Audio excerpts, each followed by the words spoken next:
बंदी छोड़ सतगुरु रामपाल जी परमेश्वर जी की जय हो।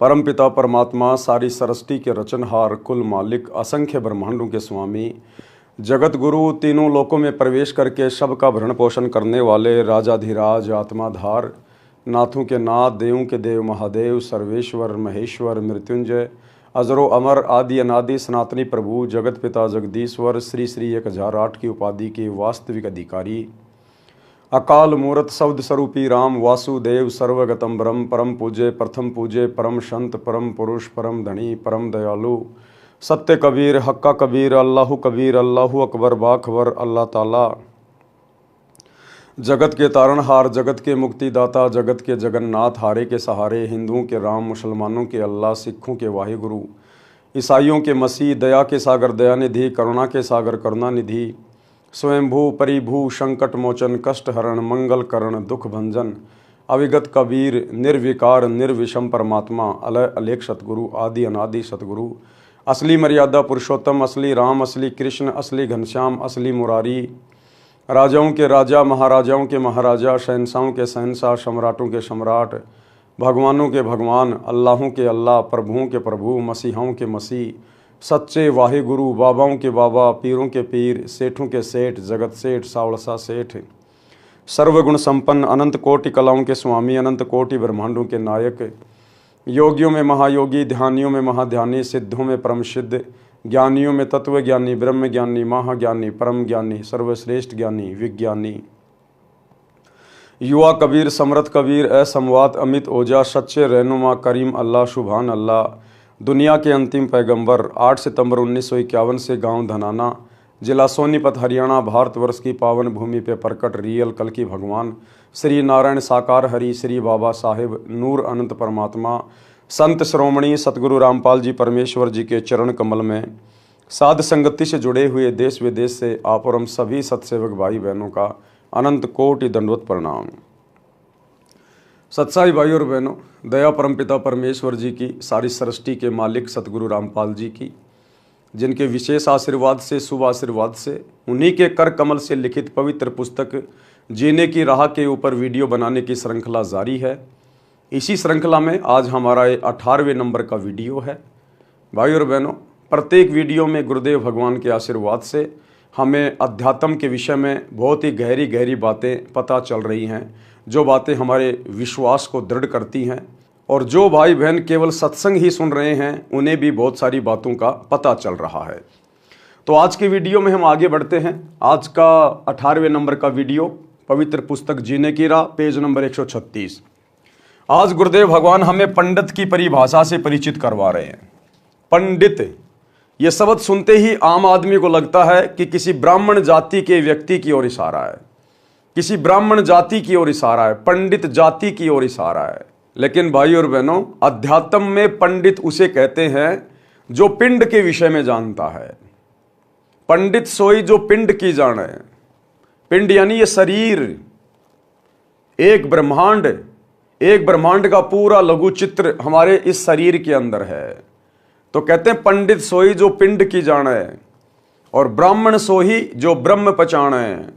ब्रह्म यानी भगवान, जो भगवान को पहचानता है, असल में वो ब्राह्मण है।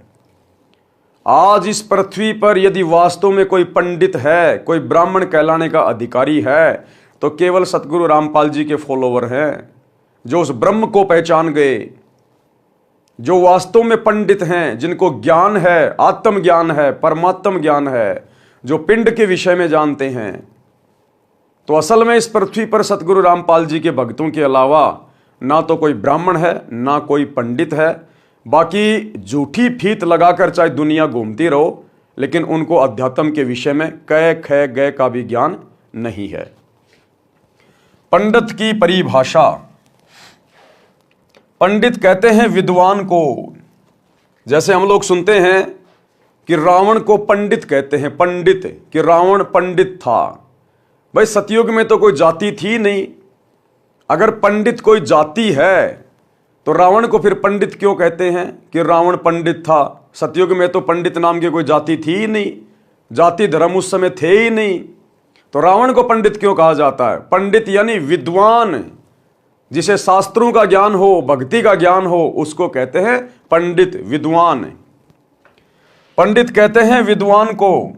मेरे पूज्य गुरुजी ब्राह्मण जाति में गांव बड़ा पैतावास, तहसील चरखी दादरी, जिला भिवानी, हरियाणा में जन्मे थे। गुरुदेव भगवान कह रहे हैं कि मेरे मुंह बोले गुरुदेव, यानी गुरुदेव भगवान का कोई गुरुदेव नहीं है, ये जगत गुरु हैं। और जो जगत गुरु होता है वो स्वयं परमात्मा होता है, परमेश्वर होता है, जो पूरे जगत को ज्ञान देने के लिए आता है। तो जगत गुरु का कोई गुरु नहीं हो सकता धरती पे।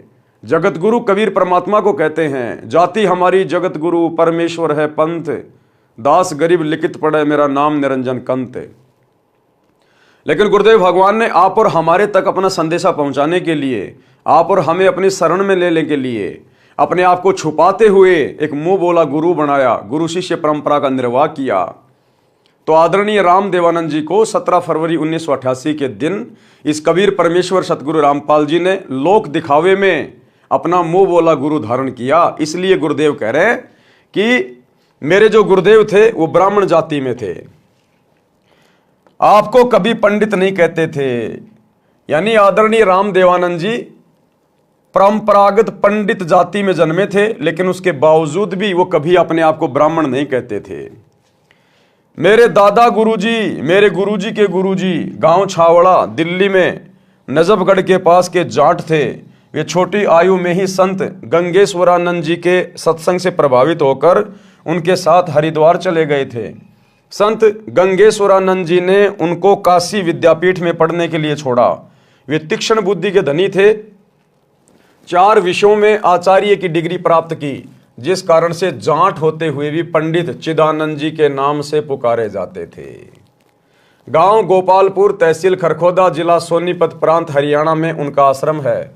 उस पर बोर्ड लगा है, पंडित चिदानंद जी गरीबदासी आश्रम गोपालपुर। उनका नाम चिदानंद जी था। कोई ब्राह्मण भाई दुख ना माने, इसलिए पंडित की परिभाषा बताना अनिवार्य था, सो बताई है। क्योंकि आगे का सत्संग पंडित पे चलेगा, विद्वान पे चलेगा। तो कोई परंपरागत पंडित या ब्राह्मण जाति वाला दुख ना मानने बातें सुन के कि भाई सतगुरु रामपाल जी तो हम पंडितों को क्रिटिसाइज कर रहे हैं। नहीं, पंडित का मतलब होता है विद्वान, जो गुरु पद पे है, जो लोगों का मार्गदर्शन करता है, उसको कहते हैं ब्राह्मण, पंडित। सुदामा जी पंडित थे। सुदामा जी ब्राह्मण कुल में जन्मे थे। निर्धनता चरम पर थी।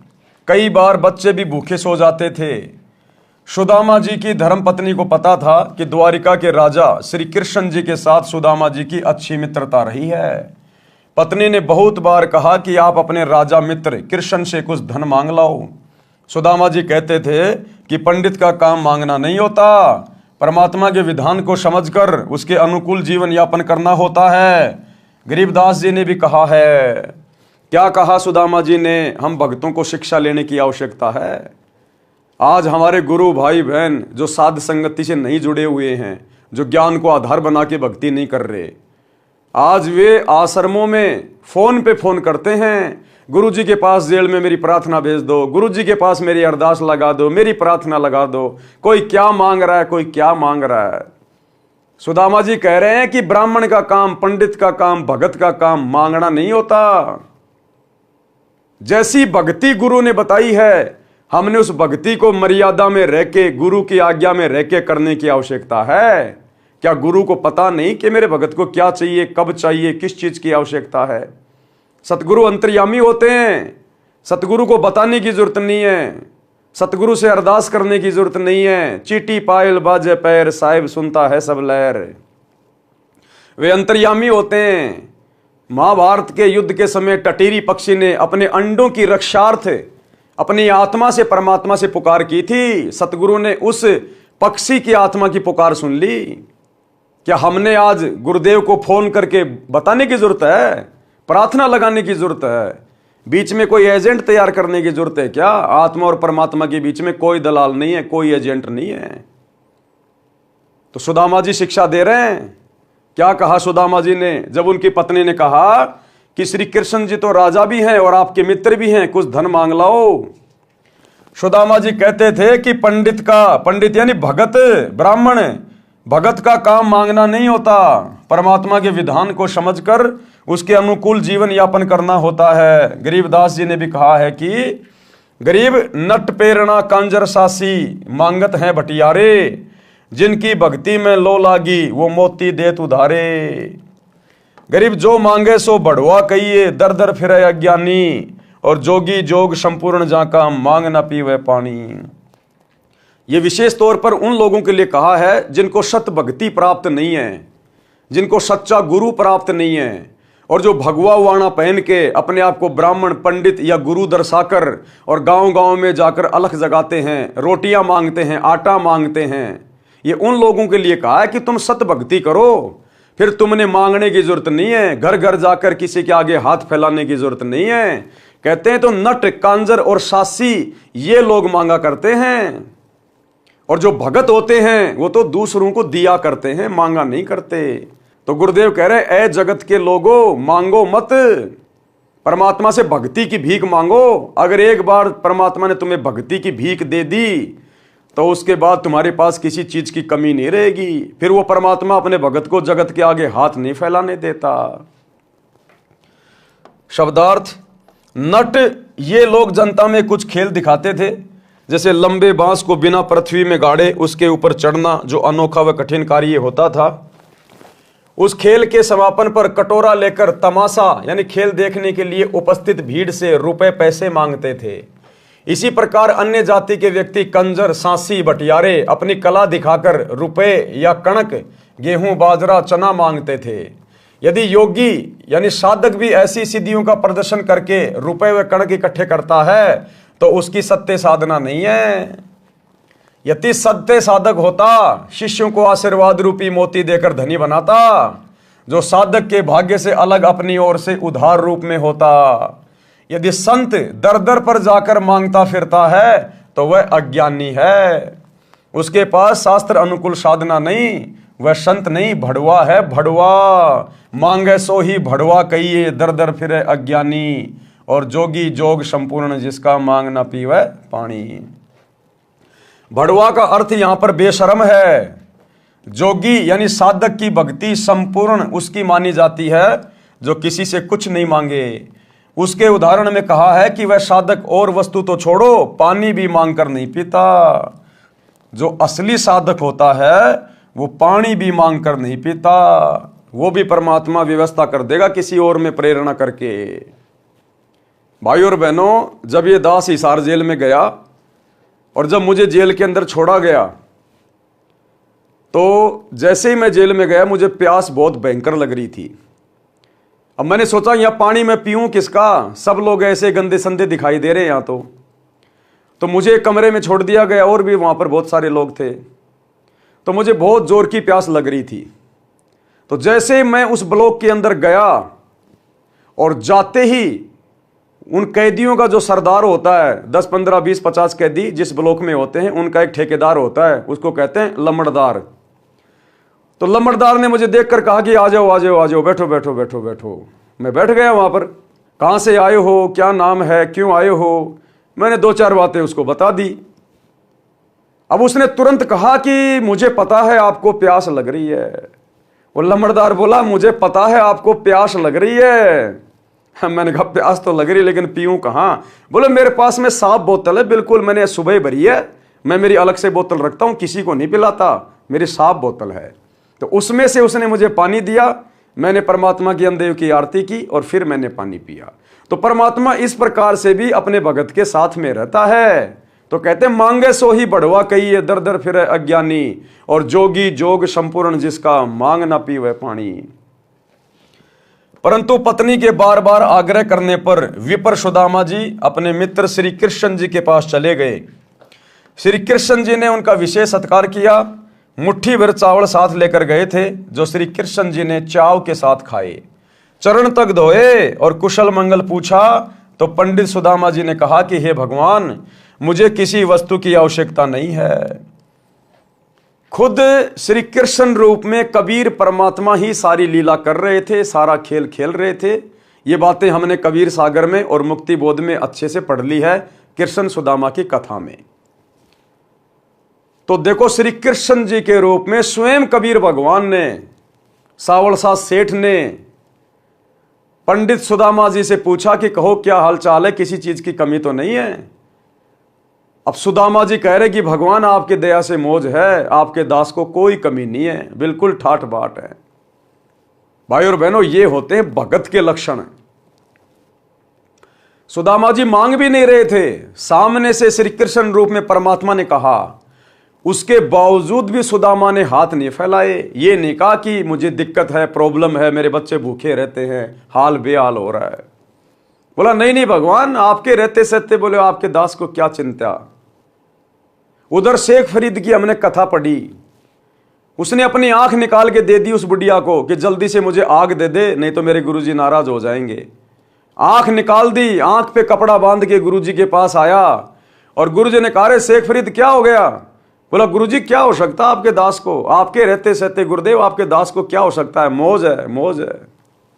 और आज हम कलयुग की बिचली पीढ़ी के भगत सच्चा सतगुरु प्राप्त करके, सच्ची भक्ति प्राप्त करके, तत्व ज्ञान लेकर और आश्रम के नंबरों पर लाइन लगा रखी है भीख मांगने के लिए, लाइन। अरे भक्ति से कौन से दिन प्राप्त करोगे, अरे गुरु के विधान अनुसार भक्ति करके कौन से दिन प्राप्त करोगे, कब प्रसन्न करोगे गुरुदेव को, या खाली मांगते रहोगे, ये आदत छोड़ोगे नहीं। असंख्य जन्म नट प्रेरणा कांजर सासी बन के मांगे, आज तुम भगत बन के भी मांग रहे हो। अरे ये वो सतगुरु है जिससे मांगने की जरूरत नहीं है, इसने तो सब कुछ दे दिया। गुरु समान दाता नहीं, याचक शिष्य समान है, 3 लोक की संपदा सो गुरु दीनी दान। अरे 21 ब्रह्मांड का सबसे उत्तम नाम दे दिया तुम्हें, सबसे बड़ी संपत्ति, और फिर भी तुम मांगे जा रहे हो, मांगे जा रहे हो, भिखारी बन रहे हो। जो भक्ति गुरुदेव ने दे दी उसको मर्यादा में रह के करो, अपने गुरु को परमात्मा मान के विश्वास करके भक्ति करो, तुम्हें मांगने की जरूरत नहीं पड़ेगी, कांजर सासी भटियारा बनने की जरूरत नहीं पड़ेगी तुम्हें। अपने गुरु से केवल भक्ति मांगी जाती है, लेकिन तुमने तो लाइन लगा दी, गुरुजी से मेरी प्रार्थना कर दो, मेरा पोता हो जाए, मेरा बेटा नौकरी लग जाए, मेरा मकान बन जाए। गुरुदेव कहते हैं तुम्हें मांगना भी नहीं आता, चौथा युग आ गया। कहते भक्ति दान मोहि दीजिए देवन के देवा हो, जन्म पाया भूलू नहीं करहूं पद सेवा हो। भगत ने केवल भक्ति मांगनी चाहिए अपने गुरु से, सांसारिक और भौतिक सुख नहीं मांगने चाहिए, केवल भक्ति। भक्ति में सर्वस्व आ जाता है अगर मर्यादा में रह के करोगे तो श्री कृष्ण रूप में कबीर परमात्मा सतगुरु रामपाल जी ने खुद कहा कि भाई क्या चाहिए, बाकी सब ठीक है। तो सुदामा जी कह रहे बिल्कुल चंगा। तो पंडित सुदामा जी ने कहा कि ये भगवान मुझे किसी वस्तु की आवश्यकता नहीं है, आपकी कृपया से ठीक निर्वाह हो रहा है, जबकि घर पर पूरा परिवार भूखा मर रहा था। 1 सप्ताह श्री कृष्ण जी के पास रुककर सुदामा जी घर को चल पड़े।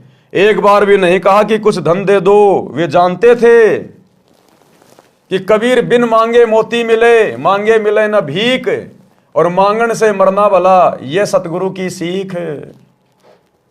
शब्दार्थ कबीर परमात्मा ने भी बताया है कि जो पूर्ण परमात्मा की सत्य साधना करता है, तो आज हम पूर्ण परमात्मा की सत्य साधना कर रहे हैं नहीं कर रहे, हमारे गुरुजी पूर्ण परमात्मा है या नहीं है, 2000% पूर्ण परमात्मा।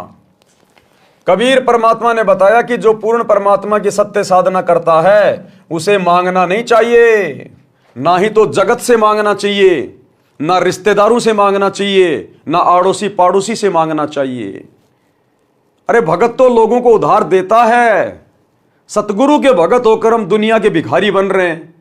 जरा सी दिक्कत आई नहीं, रिश्तेदारों के आगे हाथ फैला देते हैं, समाज के आगे हाथ फैला देते हैं। परमात्मा कहते हैं तुम्हारी भक्ति चल नहीं रही, तुम मर्यादा में नहीं हो, अन्यथा भगत तो दुनिया को उधार देते हैं, भगत दुनिया का भिखारी नहीं बनता, और वो भी सतगुरु का भगत है। अरे सेठों के सेठ सावड़ सा सेठ का बेटा क्या कभी किसी से भीख मांगेगा? क्या किसी साहूकार का बेटा किसी के आगे हाथ फैलाता है?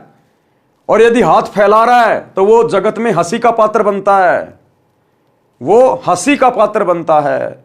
तो हमारे गुरुदेव तो सेठों के सेठ जगत सेठ है, इनसे ऊपर तो कोई है ही नहीं।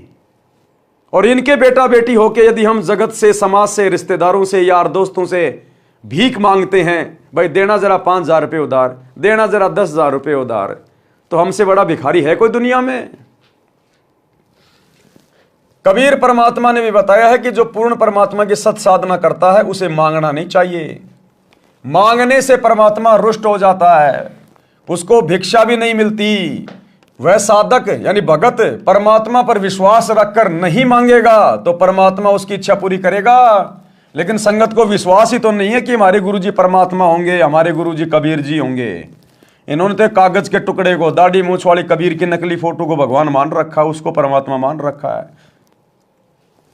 यानी मोती जैसी बहुमूल्य वस्तु भी दे देगा।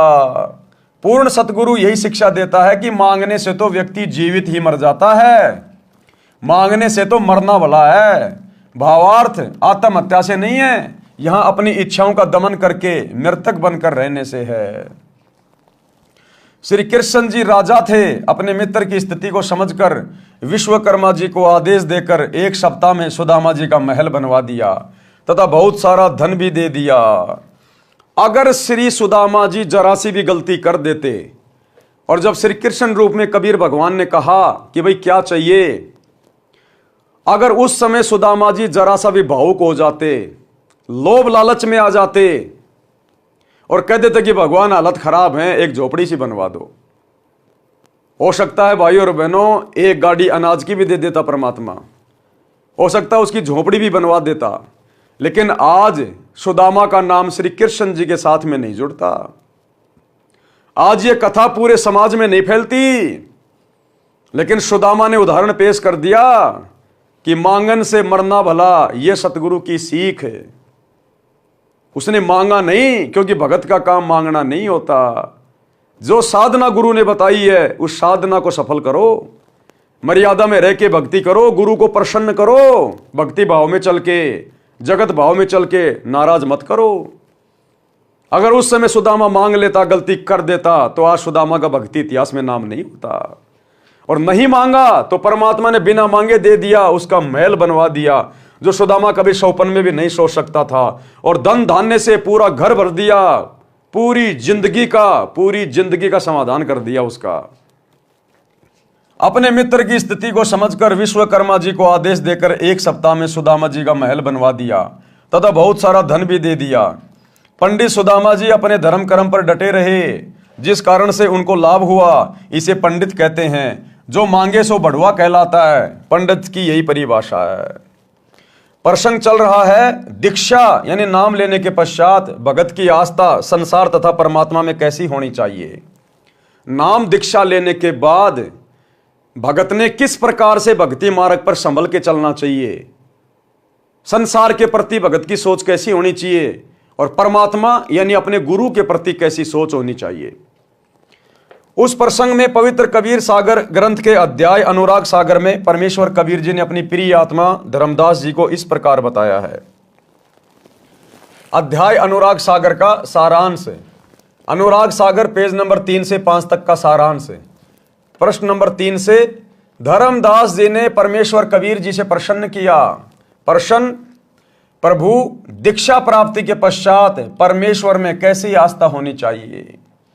उत्तर दिया, परमेश्वर कबीर जी ने बताया है कि जैसे मृग यानी हिरण शब्द पर आसक्त होता है, वैसे साधक परमात्मा के प्रति लगन लगावे।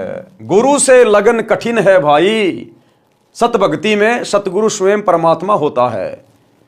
तो कहते हैं नाम दीक्षा लेने के बाद जिस प्रकार वो हिरण जो एक शब्द के ऊपर आसक्त हो जाता है, उसके बाद वो शिकारी उसके साथ जो मर्जी करे, उसको काटे या घर ले जाए, लेकिन वो हिरण विवश हो जाता है उस शब्द को सुनकर उसकी धुन के ऊपर, और शिकारी के घुटनों पे आके अपना सर रख देता है। इसी प्रकार सतगुरु से नाम की दीक्षा लेने के बाद, उनके सत्संग सुनने के बाद, सतगुरु समझ में आने के बाद कि सतगुरु स्वयं परमात्मा है, भगत ने अपने आप को समर्पित कर देना चाहिए। तन मन शीस ईस अपने पे पहलम चोट चढ़ावे, जब कोई राम भगत गति पावे। यानी फिर भगत ने समाज की तरफ नहीं देखना, संसार की तरफ नहीं देखना, जीवित ही मृतक हो जाना चाहिए। क्योंकि सतगुरु के शरण में आने के बाद सतगुरु हमें जो ज्ञान देगा, जो भक्ति देगा, जो मर्यादाएं देगा, उस आधार से समाज से, जगत से हमारा कोई विशेष लगाव होना ही नहीं चाहिए। ना हम कोई त्योहार मनाएंगे, ना हम फालतू की परंपराओं को निभाएंगे, ना हम व्यर्थ के रीति रिवाजों को निभाएंगे, ना हम घूमने जाएंगे, ना कोई पिकनिक पे जाएंगे, तो भला फिर समाज से यारी दोस्ती रिश्तेदारी निभाने के लिए बच क्या गया? हम तो समाज की तरफ से मर जाते हैं। और जैसे हमें गुरुदेव भगवान कहें, जो मर्यादा बता दी, जो नियम बता दिए, हमने केवल उसी हिसाब से चलना है, एक कदम भी आउट नहीं चलना। और नाम दीक्षा लेकर यदि हम राजनेताओं की रैलियों में धक्के खाते रहेंगे, दुनिया के आरक्षणों में जाके बैठ जाएंगे, गुंडों की सीबीआई जांच करवाएंगे, जाटों की धर्मशाला बनवाएंगे, स्टेडियम बनवाएंगे, अयोध्या में भंडारा लगाएंगे, बजरंग दल के साथ बैठ के बांग्लादेश के मुसलमानों के खिलाफ नारे लगाएंगे, तो भैया फिर सतगुरु कुछ नहीं करेगा। इसका मतलब अभी आपको ना तो सतगुरु समझ में आया, ना अभी आपको ज्ञान समझ में आया। तो गुरुदेव के कहने का मतलब है कि नाम दीक्षा लेने के बाद आपने भी उस हिरण की तरह अपने गुरुदेव के चरणों में स्वयं को न्योछावर कर देना चाहिए, समर्पित कर देना चाहिए। केवल गुरु की मर्यादा और भगत का पैर, यानी एक भी अपना कदम गुरु की मर्यादाओं के खिलाफ नहीं जाना चाहिए, गुरु की आज्ञा के खिलाफ नहीं जाना चाहिए, तब जाकर वो भगत सफल होगा। इसलिए कहते हैं गुरु से लगन कठिन है भाई, लगन लगे बिन काम न सरता, जीव प्रलय हो जाई। गुरु से लगन कठिन है भाई, समर्पित काल होने नहीं देता। हिरण यानी मृग पकड़ने वाला एक यंत्र से विशेष शब्द करता है जो हिरण को अत्यंत पसंद होता है। जब वह शब्द बजाया जाता है तो हिरण उस ओर चल पड़ता है, और शिकारी जो शब्द कर रहा होता है उसके सामने बैठकर मुख जमीन पर रखकर समर्पित हो जाता है, अपने जीवन को दांव पर लगा देता है। इसी प्रकार उपदेशी को परमात्मा के प्रति, किस परमात्मा के प्रति? सतगुरु के प्रति समर्पित होना चाहिए, अपना जीवन न्योछावर कर देना चाहिए, यानी समाज से हट जाना चाहिए, सामाजिक परंपराओं से हट जाना चाहिए, रीति रिवाजों से हट जाना चाहिए, केवल अपने गुरुदेव के आदेश के अनुसार ही चले जो सत्संगों में उन्होंने बता दिए होते हैं। दूसरा उदाहरण, हमने किस प्रकार अपने सतगुरु के प्रति समर्पित होना चाहिए, तब जाकर हमारा ये मोक्ष वाला बात बनेगा, जन्म मरण का रोग कटेगा। पतंग यानी पंख वाला कीड़ा जो प्रकाश बहुत प्रिय है, यानी जो पतंग होता है उसको प्रकाश यानी लाइट बहुत प्यारी लगती है। अपनी प्रिय वस्तु को प्राप्त करने के लिए वह दीपक, मोमबत्ती, बिजली की गर्म लाइट के ऊपर आसक्त होकर उसे प्राप्त करने के उद्देश्य से उसके ऊपर गिर जाता है और मृत्यु को प्राप्त हो जाता है। कहने का मतलब है हम अपने गुरुदेव भगवान के वचन पर इस कदर दृढ़ हो जाएं कि हमने समाज को नहीं देखना, यारी दोस्ती रिश्तेदारी को नहीं देखना, वो चाहे हमें कितना ही कुछ कहें, कितना ही ताना मारें, कितना ही व्यंग करें, हमें कैसा भी कुछ कहें, लेकिन हमने उनकी बातों की ओर ध्यान नहीं देना, तवज्जो नहीं देना। गुरुदेव की मर्यादाओं के अनुसार, गुरुदेव के आदेश के अनुसार ही हमने अपना जीवन यापन करना है। इसी प्रकार भगत को परमात्मा प्राप्ति के लिए मर मिटना चाहिए। समाज की परंपरागत साधना को तथा अन्य शास्त्र विरुद्ध रीति रिवाजों को त्यागने तथा सत्य साधना करने में कठिनाई आती हैं, उनका सामना करना चाहिए। चाहे कुछ भी कुर्बानी देनी पड़े, कुछ भी कुर्बानी, जैसे मीराबाई ने कुर्बानी दी, मीराबाई ने सब कुछ छोड़ दिया अपने गुरुदेव की मर्यादाओं के लिए, भक्ति के लिए। भगत मंसूर ने शरीर का अंग अंग कटवा दिया अपने गुरुदेव की मर्यादाओं को निभाने के लिए। गुरुदेव के वचन पर मर मिटे वो, तब जाकर आज उनका दुनिया में नाम है, भक्ति इतिहास में। पीछे नहीं हटे। तीसरा उदाहरण, किस प्रकार अपने गुरुदेव पर समर्पित होना चाहिए। पुराने समय में पत्नी से पहले यदि पति की मृत्यु हो जाती थी तो पत्नी अपने पति से इतना प्रेम करती थी, वह अपने मृत पति के साथ उसी चिता में जलकर मर जाती थी। अगर भक्ति करूंगा तो केवल अपने गुरु की, अगर भक्ति करूंगा तो केवल अपने गुरु की, वरना यह शरीर छोड़ना मंजूर, लेकिन भक्ति करूंगा तो सतगुरु की। उस समय घर तथा कुल के व्यक्ति समझाते थे कि तेरे छोटे छोटे बच्चे हैं, इनका आपके बिना कौन पालन करेगा। चाचे ताऊ किसी के बच्चों को नहीं पालते। जब तक माता पिता होते हैं तब तक कुल के व्यक्ति प्यार की औपचारिकता करते हैं।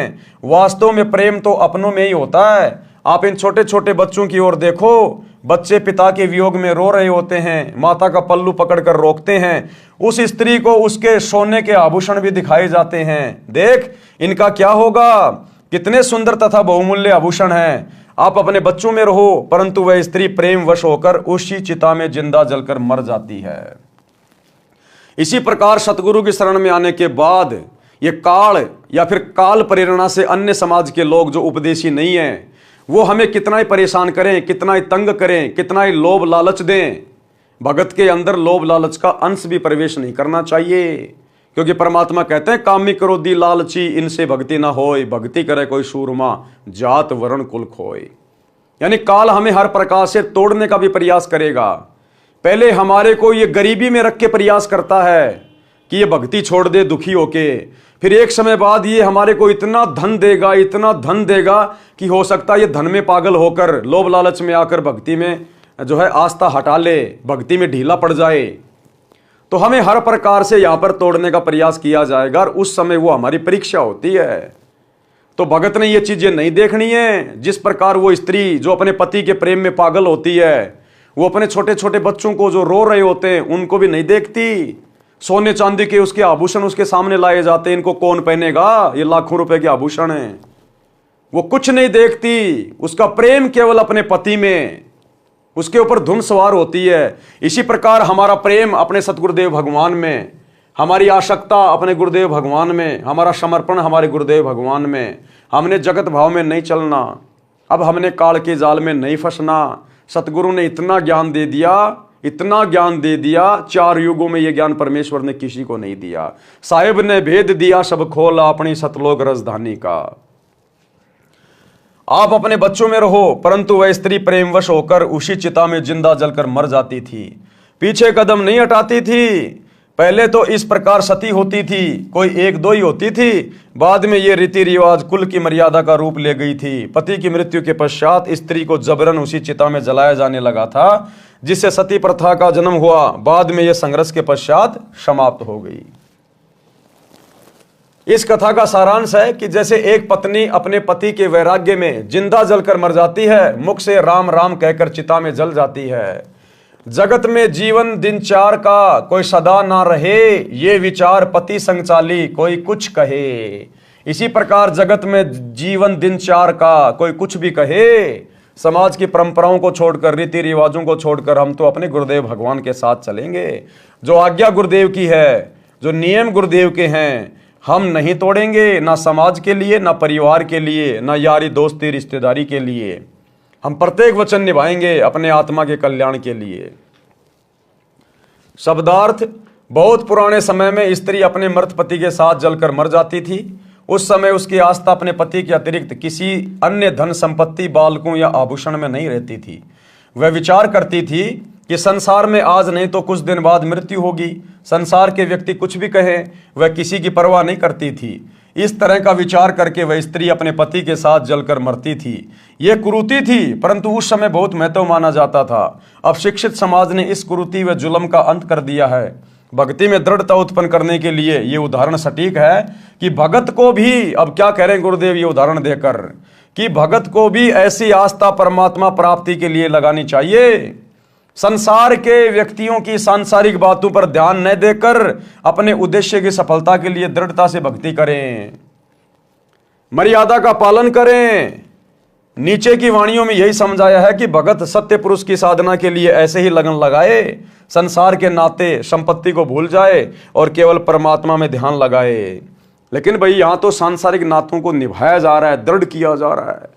गुरुदेव के दोनों लड़के हरियाणा के जाट समाज की गोहाना जाट धर्मशाला बनवा रहे हैं, 1 करोड़ रुपए लगा रहे हैं भगत समाज का, जाटों से यारी निभा रहे हैं अपने समाज से। धनाना गांव में लोगों से यारियां निभा रहे हैं, करोड़ों रुपए का बैडमिंटन का स्टेडियम बना रहे हैं अपने समाज के लिए, जाट समाज के लिए, अपने स्वार्थ के लिए, ताकि हमारे आश्रम के बनने में, आश्रम के चलने में धनाना गांव वाले कोई दिक्कत पैदा ना करें। गांव वालों का मुंह बंद किया जा रहा है, वो जो कहते हैं वही काम करवाया जा रहा है, चाहे मर्यादा टूटे चाहे ना टूटे। 2 कोडी के राजनेताओं की रैलियों में संगत को बसों में भर भर के भेजा जा रहा है ताकि बीजेपी सरकार हमसे प्रसन्न रहे और हरियाणा में हमारे आश्रम चलते रहे। तो यहां तो बिल्कुल उल्टा काम हो रहा है भाई और बहनों, बिल्कुल उल्टा। हम कौन से दिन समझेंगे फिर, कब समझेंगे? अब इस सतगुरु के अलावा कोई दूसरा सतगुरु धरती पे नहीं आने वाला, इस ज्ञान के अलावा अब कोई और ज्ञान कोई नहीं देने वाला। और अब भी यदि हमारी बुद्धि सेंटर में नहीं है तो हम फिर सतलोक जाने के योग्य नहीं हैं। हे धर्मदास, इसी प्रकार भगत का विचार होना चाहिए।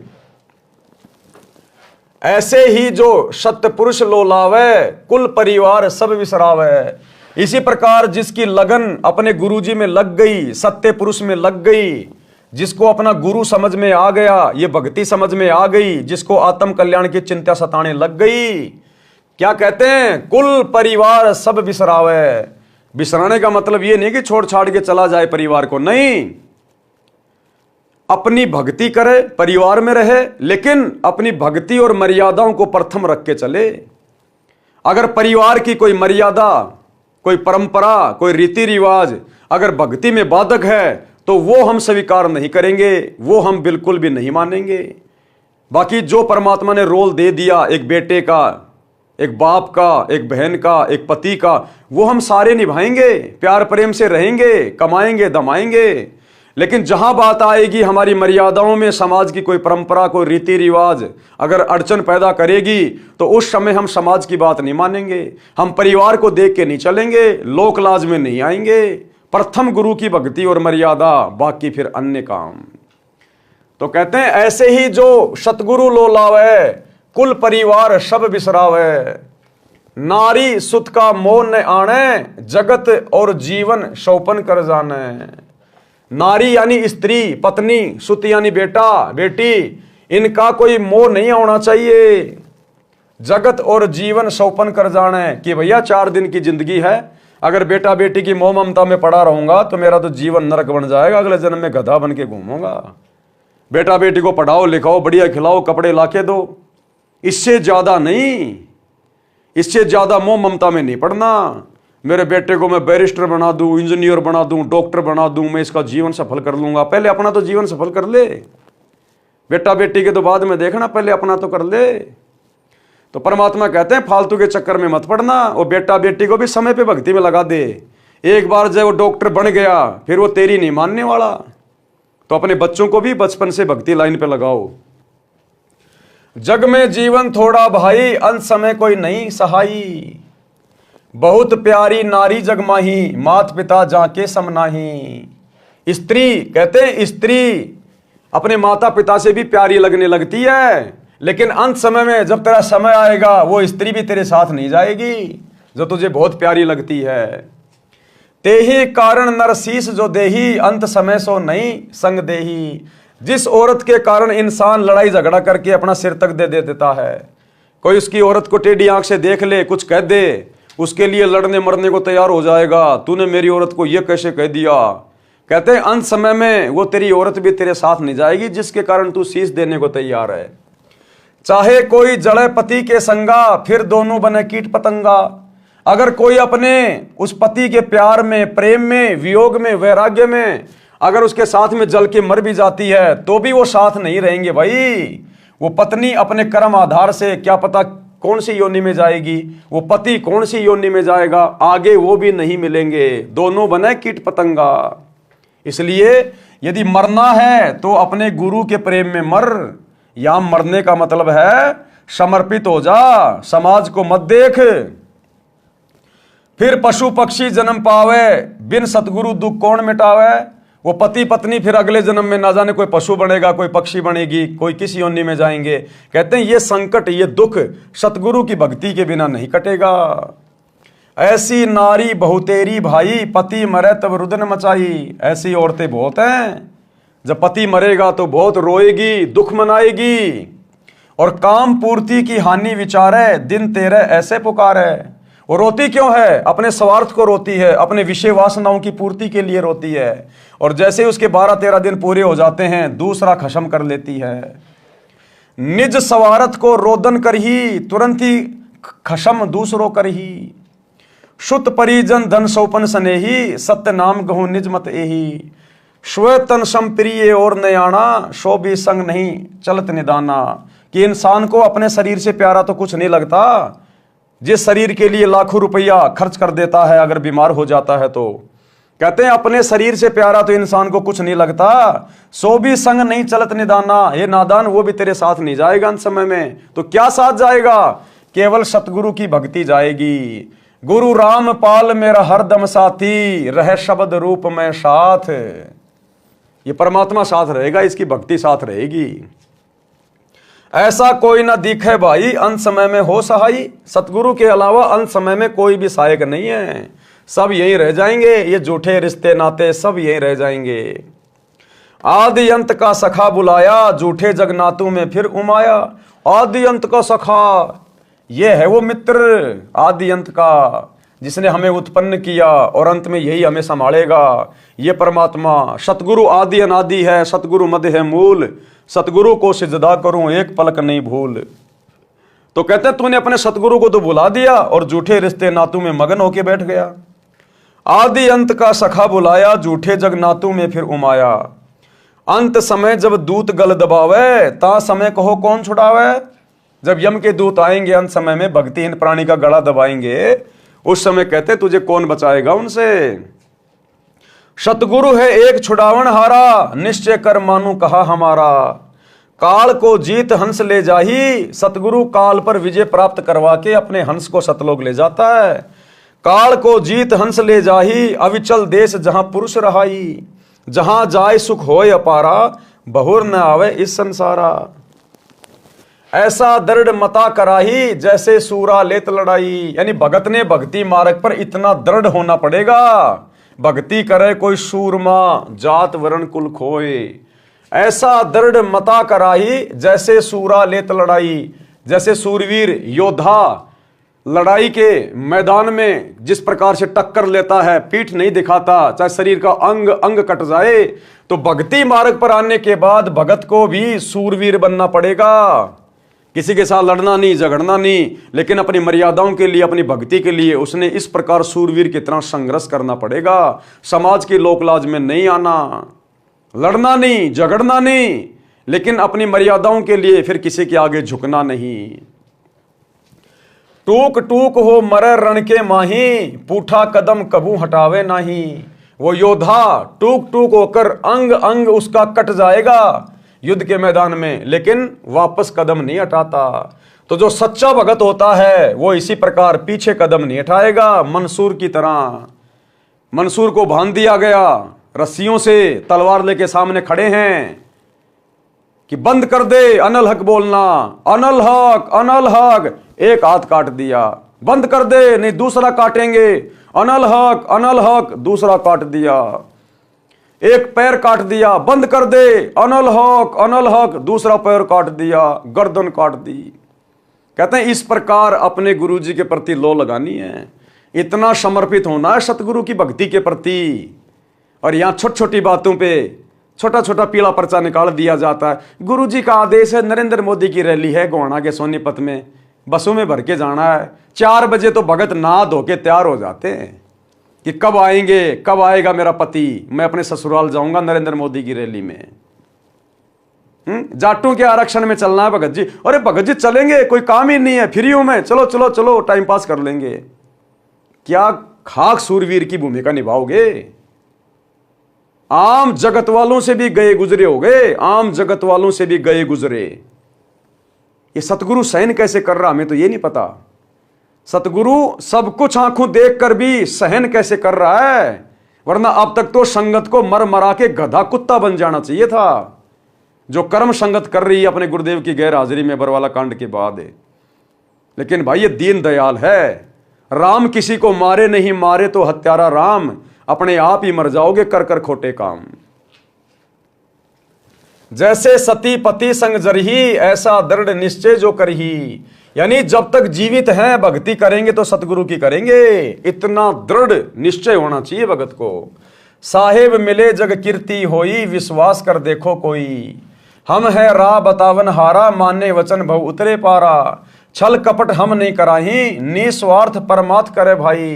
परमात्मा कहते हैं ये छल कपट की भक्ति हम नहीं करवाते, निस्वार्थ परमार्थ करे भाई। जीव एक जो शरण पुरुष की जावे, प्रचारक को घना पुण्य पावे। यानी परमेश्वर का ज्ञान प्रचार करने वाला भी बहुत सारे पुण्य का भागी बनता है। कोटि धेनु जो कटत बचाई, एता धर्म मिले प्रचारक ताही। जैसे 1 करोड़ गायों को किसी कसाई के हत्थे से कटने से बचाया जाए, इतना पुण्य ज्ञान प्रचारक को मिलता है। लावे गुरु शरण दीक्षा दिलावे, आपन थापे सब कुछ गुरु को बतावे। गुरु के चरणों में लावे और उनको दीक्षा दिलावे, और अपने ऊपर कुछ भी नहीं रखे कि मैंने तेरे को नाम दिला दिया, मेरे कारण तू गुरु जी से जुड़ा है। नहीं, अपने ऊपर नहीं थोपना, नहीं तो गधा बन के घूमेगा कि भैया सतगुरु ने दास को निमित्त बनाया है। सतगुरु ने दास की भी सेवा लगानी थी, दास को निमित्त बना के परमात्मा ने आप तक संदेशा पहुंचाया है। बस इतना ही, अपने ऊपर ना ले कभी कि मैंने 200 भक्तों को नाम दिला दिया, मैं हर समागम में 20 भक्त लेके जाता हूं। ये नहीं, अभिमान नहीं। जो कोई प्रचारक गुरु बन बैठे, परमात्म रूठे काल का नाठ है। अगर कोई नालायक खुद ही अगर गुरु बन गया, जैसे वो संजय दिल्ली वाला बन गया, कहते परमात्मा रूठ जाएगा और काल तुम्हारे कान पकड़ लेगा। फिर 1,28,000 झूठे गुरु रोवे, पड़े नरक में ना सुख सोवे। 28 लाख इस प्रकार के गुरु नरक में पड़े ऊपर। अब कहे हैं भूल भई बारी, हे सतगुरु सुध लेओ हमारी। और अब उस नरक में जाने के बाद जब उन्हें पता चला कि तुम तो अधिकारी नहीं थे, अब वो रो रहे हैं, चिल्ला रहे हैं कि सतगुरु हमें बचाओ, सतगुरु हमें बचाओ।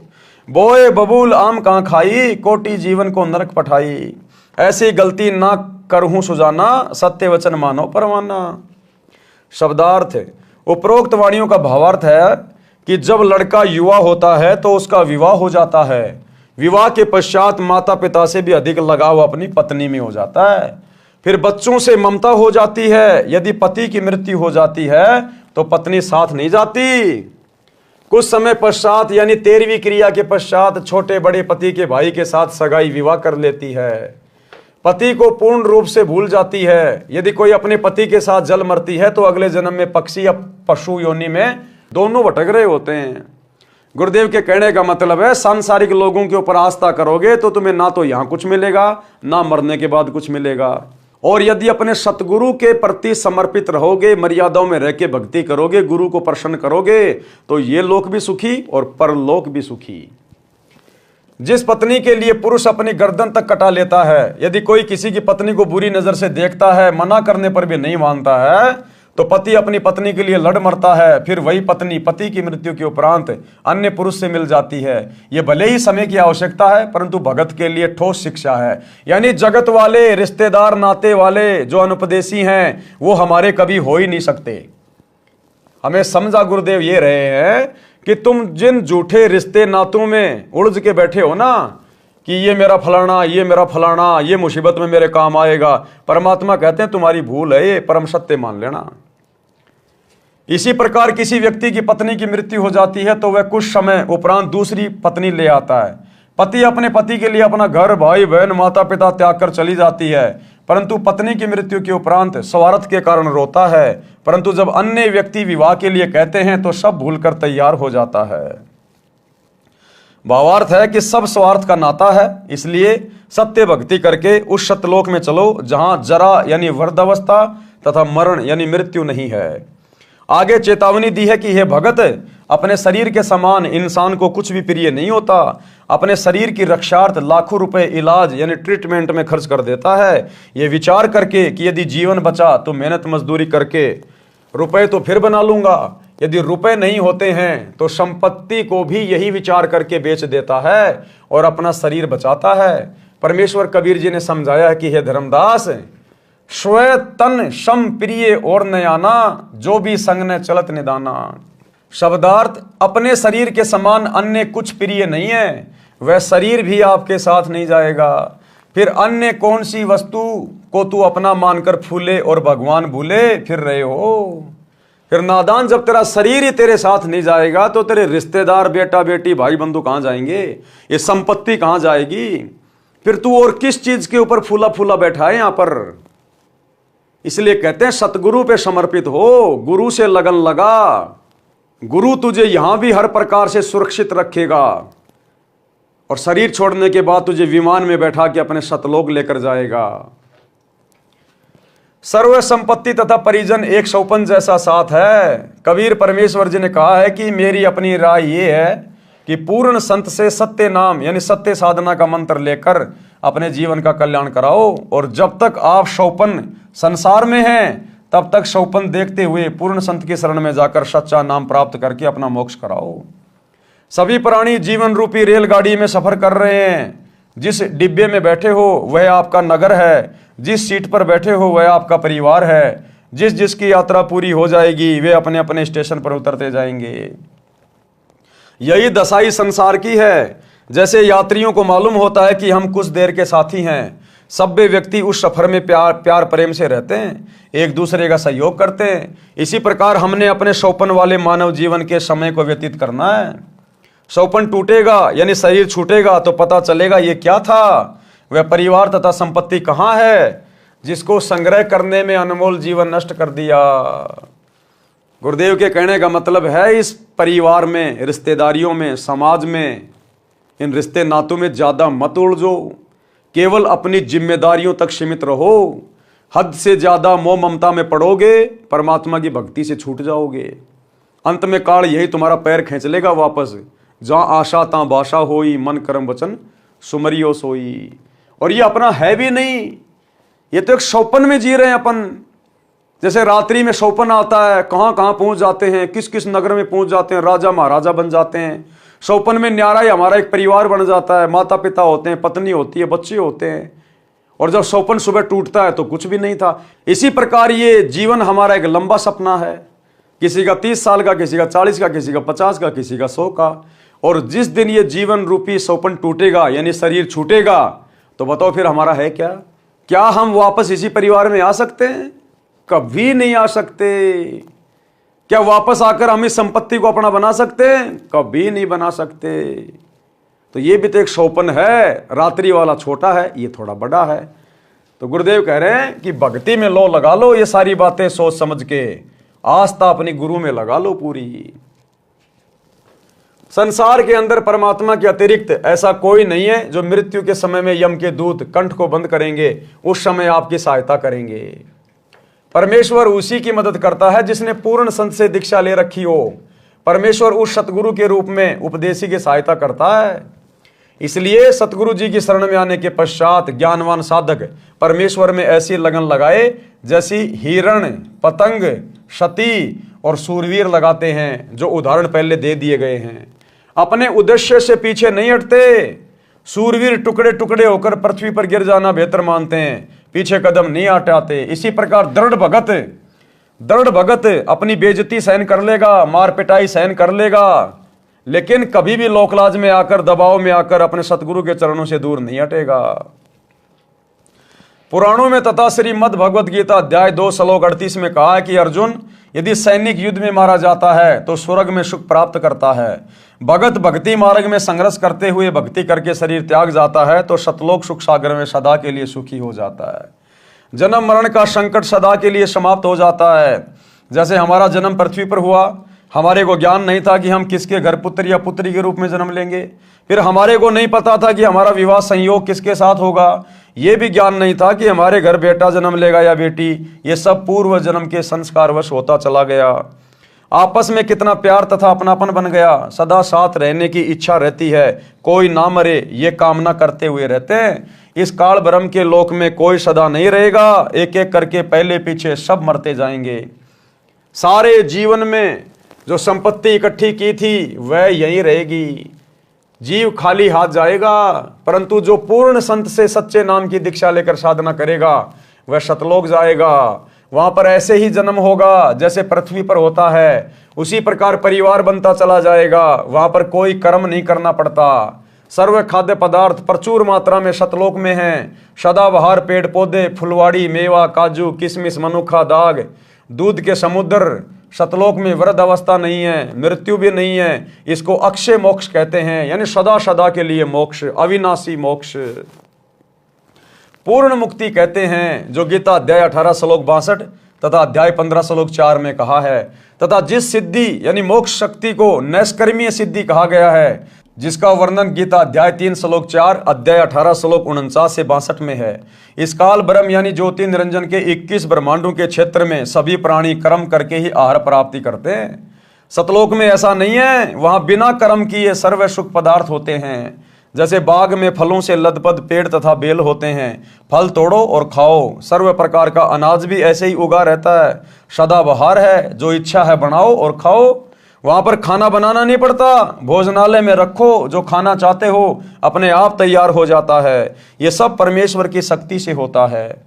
उस समय सतलोक यानी शाश्वत स्थान को प्राप्त करने के लिए आप जी को सती तथा सूरमा की तरह कुर्बान होना पड़ेगा। अपने गुरुदेव पर सती तथा सूरमा की तरह पूर्णतया समर्पित होना पड़ेगा। भावार्थ है कि अपने उद्देश्य यानी पूर्ण मोक्ष प्राप्ति के लक्ष्य को प्राप्त करने के लिए संसार के सभी लोभ लालच त्यागने पड़े तो विचारने की आवश्यकता नहीं है। यानी सोच विचार नहीं करना भगत ने। अगर कभी ऐसी नौबत आ जाए तो, जैसे बेटा नाम ले लेता है, पूरा परिवार उसके विरोध में आ जाता है। बाप कहेगा भैया मेरे अनुसार चलेगा तो ही जमीन में हिस्सा दूंगा, तो ही मकान में हिस्सा दूंगा, नहीं तो कहीं भी जा, खा कमा, कर ले तेरे बाबा की भक्ति। उस समय भगत ने विचार नहीं करना चाहिए मन में जरा भी, तुरंत उठा के थैला चल देना चाहिए कि राम राम जी बहुत बढ़िया, जय हो बंदी छोड़ की। इतनी दृढ़ता होनी चाहिए, इतनी दृढ़ता। अगर आपको संपत्ति भी चाहिए, परमात्मा आपको लैंड लॉर्ड बना देगा, आपको सैकड़ों एकड़ जमीन का मालिक बना देगा यह परमात्मा, यदि आपने उस समय जरा भी सोच विचार नहीं किया तो, कि पापा जी संभालो अपनी संपत्ति, अपने बाकी बेटों को दो, चाहे बेटियों को दो, चाहे तुम उड़ाओ, अरे ये भगत तो ये चला, जय हो बंदी छोड़ की, रखो तो तुम्हारी मर्जी, तुम्हारे खेतों में काम करूंगा, 2 टाइम की रोटी खाऊंगा, अपनी भक्ति करूंगा, बाकी ये भक्ति छोड़ने वाला नहीं हूं मैं। तुम्हें छोड़ सकता हूं, इस परिवार को छोड़ सकता हूं, तेरी संपत्ति को भी छोड़ दूंगा, थूकूंगा भी नहीं, लेकिन भक्ति छोड़ने की दोबारा मत बोलना। शरीर छूट सकता है लेकिन ये भक्ति नहीं छूटेगी। अब इतना दृढ़ जब भगत हो जाता है, अंतर्यामी देख लेता है, तो कहते हैं नुक्ते ऊपर रीजेगा रे कोटि कर्म जल जा तुम्हारे। ये नुक्ते होते हैं, परमात्मा जानबूझ के ऐसी परिस्थितियां पैदा करता है भगत को देखने के लिए। संसार के सभी लोभ लालच त्यागने पड़े तो विचार करने की आवश्यकता नहीं है, तुरंत छोड़ो और अपने सुमरण ध्यान में मगन रहो। यदि सतगुरु की शरण ग्रहण नहीं की तो जिस समय अंत समय आएगा तब भक्तिहीन प्राणी के कंठ को यमदूत बंद करते हैं। उन यमदूतों से परिवार का कोई व्यक्ति नहीं छुड़वा सकता, केवल सतगुरु जी उस आपत्ति के समय सहायता करते हैं। इसलिए परमेश्वर कबीर जी ने कहा है कि अंत समय यमदूत गला दबावे, उस समय को हो कौन छुड़ावे। सतगुरु एक छुड़ावन हारा, निश्चय कर मानू कहा हमारा। शब्दार्थ ऊपर कर दिया गया है। यदि कोई भगत ज्ञान समझकर दीक्षित होकर अन्य भोले भूले जीवों को ज्ञान चर्चा करके सत्य ज्ञान प्रचार द्वारा सतगुरु शरण में लाकर दीक्षा दिलाता है तो उसको एक जीव को सत्य भक्ति मार्ग बताकर गुरु से दीक्षा दिलाने का इतना पुण्य होता है जितना 1 करोड़ गायों को काटने से, कसाई से बचाने का मिलता है। एक मानव का जीवन इतना बहुमूल्य तथा इतने पुण्यों से प्राप्त होता है। यदि कोई मूर्ख प्रचारक मान बढ़ाई के वश होकर स्वयं दीक्षा देता है, स्वयं गुरु बन बैठता है, तो वह महापराधी होता है। उससे परमेश्वर रुष्ट हो जाता है तथा काल उसको कान पकड़कर घसीट कर ले जाता है, जैसे खटीक यानी कसाई बकरे बकरी को ले जाता है। कबीर सागर के अध्याय अंबु सागर पृष्ठ 48 पर प्रमाण है कि तब देखा दूतन कह जाई, 84 तहां कुंड बनाई। कुंड कुंड बैठे यमदूता, देत जीवन कह कष्ट बहुता। तहां जाए हम खड़े रहावा, देखत जीव विनय बहु लावा। झूठे कड़ीहार यानी नकली सतगुरु की दशा जो नरक में पड़े हुए थे। पड़े मार जीव करे बहु शोरा, बांध बांध कुंडन में बोरा। 1,28,000 पड़े वो झूठे गुरु, बहुत कष्ट तहां करत पुकारा। हम भूले सवारत संगी, अब हमरे नाही अर्दंगी। हम तो जरत हैं अग्नि मंजारा, अंग अंग सब जरत हमारा। कौन पुरुष अब राखे भाई, करत गुहार चक्षु डल जाई। ज्ञानी यानी कबीर जी वचन, ये वाणी नकली कबीर पंथियों ने अपने हिसाब से बनाई हुई है। हमें इस वाणी से कोई लेना देना नहीं है। असली वाणी नीचे है जो गुरुदेव ने बताई है। ये वाणी बनावटी है, वास्तविक वाणी नीचे है। दुर्दशा देख दया दिल आवा, अरे दूत तुम जीवन भरमावा। उन आत्माओं की ऐसी दशा देखकर सतगुरु को भी दया आ गई और उन झूठे नकली गुरुओं से जो उसी कुंड में आग में जल रहे थे, गुरुदेव ने क्या कहा, दुर्दशा देख दया दिल आवा, अरे दूत तुम जीवन भरमावा। जीव तो अचेत अज्ञाना, वाको काल जाल तुम बंधाना। कि ये जीव तो बेचारे अज्ञानी थे, इनको क्या पता, जैसा गुरु कहता है वैसा ही करता है, लेकिन तुमने क्यों जानबूझ के काल के जाल में बांधा।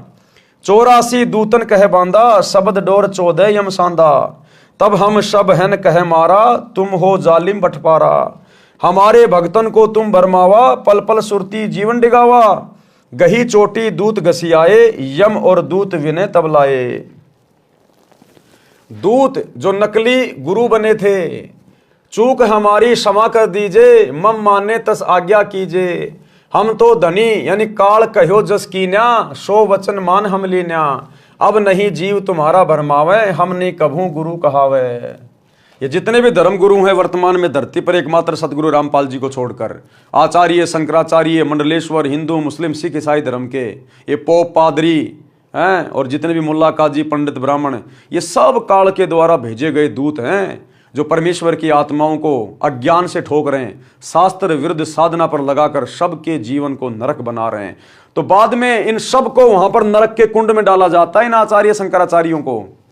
और उस समय फिर ये हाथ जोड़ते हैं कि भगवान ऐसी गलती दोबारा नहीं करेंगे, ऐसी गलती दोबारा नहीं करेंगे। और अब ये अपने आप में भगवान बन के बैठे हैं। ज्ञानी वचन यानी कबीर जी वचन, सुन ज्ञानी बहुते हसाई, दूतन दुष्ट बंद न छोड़ो जाई। पल एक जीवन सुख दीन्या, तब संसार गमन हम कीन्या। भावार्थ, कबीर परमेश्वर जी ने बताया कि जो झूठे सतगुरु बनकर मान बढ़ाई के वश होकर काल प्रेरणा से भोले जीवों को भरमाया करते थे, उनको भी दंड मिलता है, उनको भी नरक में डालकर यातनाएं दी जाती हैं। उनके शिष्य भी उसी नरक में गिरते हैं। जब मैं उस नरक के पास गया, क्या कह रहे हैं गुरुदेव भगवान, जब मैं उस नरक के पास गया जिसमें वे मान बढ़ाई के भूखे नकली कड़ीहार, संसार के काटने वाले यानी नकली सतगुरु बनकर महिमा बनाए हुए थे, लाखों जीवों को शिष्य बनाकर नरक में अपने साथ ले गए। फिर परमेश्वर के विधान अनुसार वे भी अपराधी होने के कारण नरक में पड़े थे। उस नरक क्षेत्र में कुंड बने हैं, प्रत्येक कुंड में जीव पड़े हैं तथा यमदूत सता रहे हैं। वे 28 लाख नकली सतगुरुओं ने मुझे देखकर अर्जी लगाई कि हमें बचा लो प्रभु। कारण यह था कि जो यमदूत उन्हें नरक में मार पीट रहे थे, वे सब परमेश्वर कबीर जी की शक्ति के सामने कांपने लगे। इस कारण से उन नकली सतगुरुओं को लगा कि ये कोई परम शक्ति वाले देव हैं। परमेश्वर कबीर जी ने कहा कि तुमने भोले जीवों को भ्रमित किया, अपने आप को पूर्ण सतगुरु सिद्ध किया। तुम्हें पता भी था कि तुम्हारे पास नाम दीक्षा का अधिकार नहीं, तुम्हें पूर्ण मोक्ष का ज्ञान नहीं। अपने स्वार्थवश लाखों मनुष्यों के अनमोल जीवन का नाश कर दिया। वे काल जाल में फंसे रहे। फिर मैंने उन दूतों, काल के बनाए कड़ीहारों को तथा अन्य यमदूतों को मारा, चोटी पकड़कर घसीटा। फिर नकली सतगुरु ने कहा कि हमने तो अपने धनी यानी मालिक काल ब्रह्म की आज्ञा का पालन किया है, अब आप जैसे कहोगे हम वैसे ही करेंगे। मैंने कहा, किसने कहा? गुरुदेव ने। मैंने कहा कि तुमको छोड़ा नहीं जाएगा। जो जीव उन नकली गुरुओं के शिष्य बनकर जीवन नष्ट कर गए थे, वे भी वहीं उनके साथ नरक में पड़े थे। जब तक मैं कौन? कबीर परमेश्वर जी। लिख कौन रहे हैं? सतगुरु रामपाल जी। जब तक मैं कबीर परमेश्वर जी वहां रहा, उन जीवों को नरक का कष्ट नहीं हो रहा था। इस प्रकार उनको कुछ समय का सुख देकर वहां से चलकर संसार में आया। मेरे आने के पश्चात वे नकली गुरुओं तथा उनके भोमदू शिष्यों को फिर से नरक की यातना प्रारंभ हो गई। इसलिए पूर्वोक्त वाणी में कहा है कि यदि कोई प्रचारक स्वयं गुरु बन बैठा तो परमेश्वर रुष्ट हो जाएगा और काल कान ऐठेगा अर्थात कष्ट देगा। इसलिए हे सज्जन पुरुष, कभी ऐसी गलती न करना, मेरे वचन को प्रमाणित मानना। तो भाई और बहनों, ये इतनी अच्छी अच्छी बातें भक्ति मार्ग पर गुरुदेव भगवान हमें बता रहे हैं ताकि हम निकट भविष्य में कभी भी कोई गलती ना कर बैठें। हम भगत हैं, आजीवन भगत बनकर ही भक्ति करते रहेंगे। हमारा मकसद मोक्ष प्राप्ति है, ना कि दुनिया को मोक्ष का ठेका दिलवाना। परमात्मा कहते हैं आत्म प्राण उद्धार ही, ऐसा धर्म नहीं कोई और। सबसे पहले तो अपनी आत्मा का कल्याण करवाओ, फिर दूसरे भाई बहनों को समझाओ और स्वयं गुरु मत बनो, स्वयं दीक्षा मत दो, अपने सतगुरु के पास लेकर जाओ। और कभी भी इस बात का फिर अहंकार मत करना कि मैंने तुझे नाम दिलाया, मैं नहीं मिलता तो तेरे को सतगुरु नहीं मिलता, मैंने 500 लोगों को नाम दीक्षा दिला दी। इस मान बड़ाई में कभी मत आ जाना, अन्यथा काल कान ऐठ लेगा। कर करावे साइया, मन में लहर उठा, दादू सिर धर जीव के आप बगल हो जा। तो करने कराने वाला सब कुछ सतगुरु है। आप और हम केवल 2 कोटि के जीव हैं। हम केवल यंत्र हैं, रिमोट सतगुरु के हाथ में है, इसलिए अपने आप को यंत्र मानकर ही भक्ति मार्ग पर चलते रहना चाहिए। तो भाई और बहनों, आज के वीडियो में केवल इतना ही। कल रात्रि 8 बजे सभी भाई बहन फिर से लाइव जुड़िए एक नई वीडियो के साथ में। तब तक गुरुदेव भगवान हम सबको आज्ञा दें, इजाजत दें, सद्बुद्धि दें, आशीर्वाद दें। बंदी छोड़ सतगुरु रामपाल जी भगवान की जय हो।